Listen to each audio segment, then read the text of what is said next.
$140 per barrel ഉണ്ടായിരുന്ന സമയത്ത് പോലും മൻമോഹൻ സിംഗ് പ്രധാനമന്ത്രി ആയിരുന്നപ്പോൾ പെട്രോളിന്റെയും ഡീസലിന്റെയും വില 60 രൂപയിൽ താഴെയാണ് നിന്നിരുന്നതെന്ന് നമ്മൾ ഓർക്കണം. അപ്പോഴാണ് ഇവർ പറഞ്ഞ് ഞങ്ങൾ ഭരണത്തിൽ വന്നാല് 50 രൂപയിൽ താഴെ വിലയ്ക്ക് പെട്രോളും ഡീസലും തരുമെന്ന്. നമുക്കറിയാം ഇലക്ട്രൽ ബോണ്ട്, അതായത് വലിയ കോർപ്പറേറ്റുകളെ പ്രീണിപ്പിച്ച് അവരുടെ അടുത്തുനിന്ന് ഇലക്ട്രൽ ബോണ്ടിലേക്ക് ഇൻവെസ്റ്റ് ചെയ്യിപ്പിച്ചിട്ട് പകരം അവർക്ക് പുറംചൊറിഞ്ഞു കൊടുക്കുക. അത് സ്റ്റോക്ക് മാർക്കറ്റിൽ പറയുന്ന ഒരു ചൊല്ലാണ് കേട്ടോ. ഇതൊക്കെ ഒരു വികൃതമായ മുഖമാണ്. ഒരു ഗവൺമെന്റിന് അധികാരം കിട്ടിയാൽ എന്ത് കൊള്ളരുതായ്മയും കാണിക്കാം, എന്ത് അനീതിയും കാണിക്കാം. അതായത് ഇതുപോലെ ചെയ്യുന്നത് ഭരണത്തിൽ വന്ന് ഉടനെയാണ് എങ്കിൽ നമുക്ക് മനസ്സിലാക്കാം അത് ജനങ്ങളിലേക്ക് എത്തും, അതിന്റെ ഇമ്പാക്ട് അവരുടെ ജീവിത നിലവാരത്തിൽ ഉണ്ടാകുമെന്നും. ഇത്രയധികം ജനങ്ങളെ ചേർത്ത് പിടിക്കുന്ന ഒരു പ്രധാനമന്ത്രി ആയിരുന്നു നമ്മുടെ പ്രധാനമന്ത്രി എങ്കിൽ എന്തുകൊണ്ടാണ് ഈ പെട്രോളിയം ഉൽപ്പന്നങ്ങളെ GSTക്ക് അകത്തേക്ക് കൊണ്ടുവരാതിരുന്നത്? അങ്ങനെ കൊണ്ടുവന്നിരുന്നെങ്കിൽ അത് സംസ്ഥാനങ്ങളും എതിർക്കുമായിരുന്നു, ഈ കേന്ദ്രത്തിനും ഇഷ്ടമല്ല. കാരണം ഇഷ്ടം പോലെ സെസ്സും നികുതിയും കേന്ദ്രവും സംസ്ഥാനങ്ങളും അതിൽ ഇമ്പോസ് ചെയ്യുകയും അതൊക്കെ ജനങ്ങളിൽ നിന്ന് ഈടാക്കുകയും ചെയ്യുന്നു. ജനങ്ങളിൽ നിന്ന് ഈടാക്കുക വെച്ചാൽ നമ്മളല്ലേ പെട്രോളും ഡീസലും ഒക്കെ അടിക്കേണ്ട ജനങ്ങൾ. അപ്പൊ അവരവരുടെ കയ്യിലിരിക്കുന്ന നിത്യവൃത്തിക്കുള്ള പൈസയിൽ നിന്ന് പൈസ എടുത്ത്, ഉദാഹരണത്തിന് അന്താരാഷ്ട്ര വില നിലവാരം, അന്താരാഷ്ട്ര വിപണിയിലെ ക്രൂഡ് ഓയിലിന്റെ വില ഇപ്പോൾ $61.31 പെർ ബാരലാണ്. എന്നിട്ട് ഇന്ത്യയില് ക്രൂഡ് ഓയിലിന്റെ വില കൽക്കട്ടയിൽ 105 രൂപ സംതിങ് 41 പൈസ, കേരളത്തിൽ 105 രൂപയുടെ മുകളിലാണ് ക്രൂഡ് ഓയിലിന്റെ വില. അപ്പൊ എന്ന് വെച്ചാൽ ഇന്ത്യയിൽ 105 രൂപ മിനിമം ക്രൂഡ് ഓയിലിന്റെ പെർ ലിറ്ററിന്റെ വിലയാണ്. ക്രൂഡ് ഓയിലിന്റെ അല്ല, ഡീസലിന്റെയും പെട്രോളിന്റെയും പെർ ലിറ്റർ വില 105 രൂപയാണ്. അപ്പൊ എന്താണ് ജനങ്ങളോടുള്ള ചേർത്തുപിടുത്തം എന്നുള്ളതിന്റെ വളരെ ക്ലിയർ ആയിട്ടുള്ള ഒരു എക്സാമ്പിൾ ആണ്. ഇവർ 2014 ഭരണത്തിൽ വരുന്നതിന് മുൻപ് തട്ടഹസിച്ച് പറഞ്ഞതാണ്. അന്ന് $100 മുകളിലാണ്, $140 പെർ ബാരൽ ഉണ്ടായിരുന്ന സമയത്ത് പോലും മൻമോഹൻ സിംഗ് പ്രധാനമന്ത്രി ആയിരുന്നപ്പോൾ പെട്രോളിന്റെയും ഡീസലിന്റെയും വില 60 രൂപയിൽ താഴെയാണ് നിന്നിരുന്നതെന്ന് നമ്മൾ ഓർക്കണം. അപ്പോഴാണ് ഇവർ പറഞ്ഞ് ഞങ്ങൾ ഭരണത്തിൽ വന്നാല് 50 രൂപയിൽ താഴെ വിലയ്ക്ക് പെട്രോളും ഡീസലും തരുമെന്ന്. എന്നിട്ടാണ് ഈ 166 രൂപ ആയിട്ട് ഡോളറിന്റെ വില മൻമോഹൻ സിംഗ് ഭരണകാലത്ത് 140 മുതൽ പതുക്കെ താഴെ വന്നാണ് ഇപ്പോ ഈ കാണുന്ന പോലെയുള്ള വില നിലവാരത്തിൽ. അതിനേക്കാളും താഴെ പോയിരുന്നു. കോവിഡിന്റെ കാലത്ത് $19 വരെ അന്താരാഷ്ട്ര വിപണിയിലെ ക്രൂഡ് ഓയിൽ വില പോയിട്ടുണ്ട്. അപ്പൊ ആ സമയത്ത് പോലും പോട്ടെ, കേരളത്തില് അങ്ങനെ വില കുറച്ച്, ഇന്ത്യയില് അങ്ങനെ വില കുറച്ചിട്ടില്ല. അപ്പോഴൊന്നും ചേർത്ത് പിടിക്കാത്ത, ഇപ്പോഴും ചേർത്ത് പിടിക്കാത്ത ബഹുമാനപ്പെട്ട പ്രധാനമന്ത്രിയാണ്. ഇലക്ഷൻ വന്നതുകൊണ്ട് ബീഹാറിനെ ചേർത്ത് പിടിക്കുന്നു. അതിനെയല്ലേ നമ്മൾ ഫ്രീ ബി എന്ന് വിളിക്കേണ്ടത്? അപ്പൊ അങ്ങനെ ഫ്രീ ബി കൊടുക്കുന്ന പ്രധാനമന്ത്രി 2016-17 ഇലക്ട്രൽ ബോണ്ട് കൊണ്ടുവന്നതും നമുക്കറിയാം. ഇലക്ട്രൽ ബോണ്ട് അതായത് വലിയ കോർപ്പറേറ്റുകളെ പ്രീണിപ്പിച്ച് അവരുടെ അടുത്തുനിന്ന് ഇലക്ട്രൽ ബോണ്ടിലേക്ക് ഇൻവെസ്റ്റ് ചെയ്യിപ്പിച്ചിട്ട് പകരം അവർക്ക് പുറംചൊറിഞ്ഞു കൊടുക്കുക. അതായത് പുറംചൊറിഞ്ഞു കൊടുക്കുക എന്ന് വെച്ചാൽ അത് സ്റ്റോക്ക് മാർക്കറ്റിൽ പറയുന്ന ഒരു ചൊല്ലാണ് കേട്ടോ. എന്താണ് സ്റ്റോക്ക് മാർക്കറ്റിലുള്ള ബ്രോക്കേഴ്സ് പരസ്പരം പുറംചൊറിയുമെന്ന് എന്ന് വെച്ചാൽ രഹസ്യങ്ങൾ ചോർത്തിക്കൊടുത്ത് രണ്ടു കൂട്ടർക്കും, അതായത് ബുൾസും ബേയേഴ്സും ലാഭം ഉണ്ടാക്കത്തക്ക രീതിയിലുള്ള കളി കളിക്കുന്നതിനാണ് പരസ്പരം പുറംചൊറിയുക എന്ന് പറയുന്നത്. ആ രാഷ്ട്രീയത്തിലും അതുപോലെയുള്ള പരസ്പരം പുറംചൊറിയൽ ധാരാളമാണ്. അങ്ങനെയുള്ള ഒരു പുറംചൊറിയിലാണ് 2016-17 കാലഘട്ടത്തില് ഇലക്ട്രൽ ബോണ്ട് കൊണ്ടുവന്നതും ആ ഇലക്ട്രൽ ബോണ്ട് വഴി ഒരു ബഹുകോടികൾ, സഹസ്ര കോടികൾ സമ്പാദിച്ചതും ആ സമ്പാദിച്ചതിന്റെ 80% BJPയുടെ ട്രഷറിയിലേക്കാണ് പോയത്.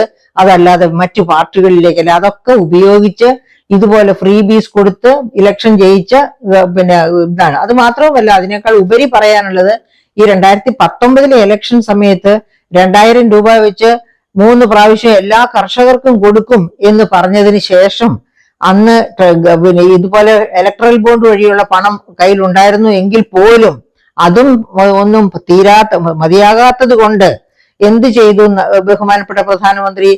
റിസർവ് ബാങ്കിനോട് അവരുടെ റിസർവ് ഫണ്ട്, അതായത് ലാഭം ഉണ്ടാകുന്നതിന്റെ ഒരു വിഹിതം റിസർവ് ഫണ്ടിൽ ഇട്ടിട്ട് ബാക്കിയാണ് ഗവൺമെന്റ് ഓഫ് ഇന്ത്യയിലേക്ക് റിസർവ് ബാങ്ക് ഓഫ് ഇന്ത്യ കൈമാറ്റം ചെയ്യുന്നത്.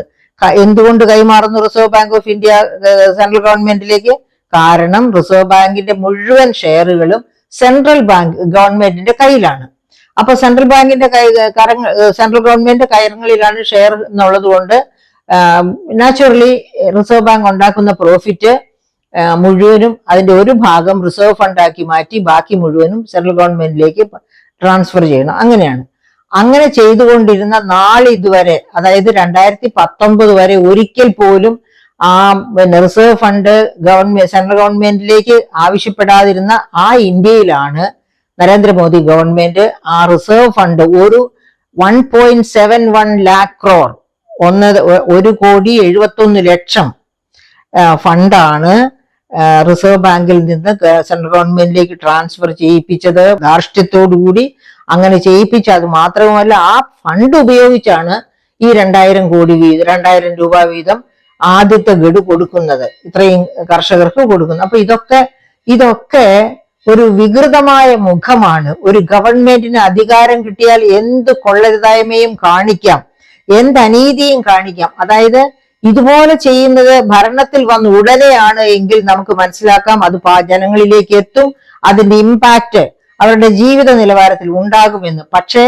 അതൊന്നും ചെയ്യാതെ, ആ സമയത്ത് 5 വർഷം ഭരിച്ച സമയത്ത് ഒന്നും ചെയ്യാതിരുന്നിട്ട് വീണ്ടും ഒരു ഭരണത്തിലേക്ക് വരണമെന്ന് ആഗ്രഹിക്കുമ്പോൾ ഇതുപോലെ ഒരു ഫ്രീ ബി എടുത്തു കൊടുക്കുന്നു, 10,000 രൂപ കൊടുക്കുന്നു എന്ന് പറഞ്ഞാൽ അത് ബീഹാറിലെ വനിതകളുടെ ഉന്നമനമല്ല, BJP ഗവൺമെന്റിന് വീണ്ടും ഭരണത്തിൽ വരാനുള്ള തന്ത്രപരമായ നീക്കം മാത്രമാണ് എന്ന് നാം മനസ്സിലാക്കണം. അതുകൊണ്ട് ബീഹാറിലെ പെണ്ണുങ്ങൾ വോട്ട് ചെയ്യാതിരിക്കുക? ചെയ്യും, തീർച്ചയായിട്ടും ചെയ്യും. നമ്മളെ പോലെ ലിറ്ററേറ്റ് അല്ല, ലിറ്ററേറ്റ് ആയ നമ്മൾ തന്നെ എന്തെല്ലാം അബദ്ധങ്ങൾ കാണിക്കുന്നു.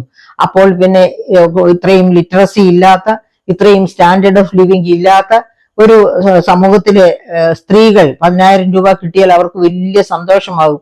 ഒരു പക്ഷെ അവരിൽ അധികം പേരും 10,000 രൂപ ഒരുമിച്ച് കണ്ടിട്ട് പോലും ഉണ്ടാവില്ല. അപ്പൊ അങ്ങനെയുള്ളവർ, പക്ഷെ അത്തരക്കാരെ എക്സ്പ്ലോയിറ്റ് ചെയ്യുന്നതാണ് ഏറ്റവും വേഴ്സ്റ്റ് ടൈപ്പ് ഓഫ് എക്സ്പ്ലോയിറ്റേഷൻ. അറിവുള്ളവരെ എക്സ്പ്ലോയിറ്റ് ചെയ്യാൻ ചെല്ലുമ്പോൾ നിക്ക എന്ന് പറഞ്ഞ് തടസ്സമെങ്കിലും പറയും. അറിവില്ലാത്തവരെ ചൂഷണം ചെയ്യാൻ ചെല്ലുമ്പോൾ അവർക്ക് തടസ്സവാദം പോലും ഇല്ലായിരിക്കും. അപ്പൊ അതാണ് ഏറ്റവും വലിയ എക്സ്പ്ലോയിറ്റേഷൻ. അപ്പൊ ഇതൊക്കെ നാം കാണിക്കുന്ന എന്താണ്?